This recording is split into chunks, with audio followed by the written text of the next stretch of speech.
So now you have been diagnosed by your nephrologist as you have a chronic kidney disease. What now?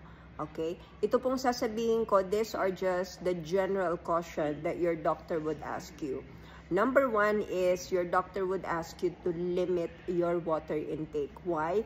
Kasi ang kidneys, they are important for maintenance of fluid balance in the body. So kapag masyado kang umiinom ng maraming water, your water can accumulate inside your body kasi hindi gumagana yung kidneys mo. So it can accumulate in your face, in your entire body, lungs, and in your heart, and in your belly.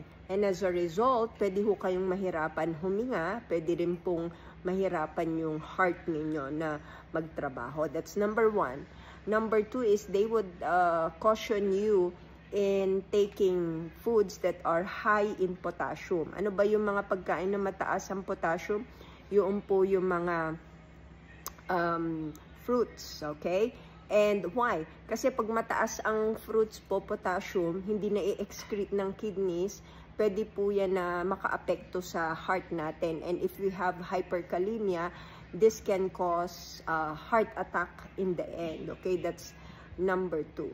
And number three is that they would ask you to take sodium bicarbonate, which it's just the fancier term for baking soda. And why is that? Because it counteracts the metabolic acidosis that usually develops if you have chronic kidney disease. Okay, so ask your nephrologist about baking soda because they also give it to clients, to patients who are suffering with kidney disease. Bye.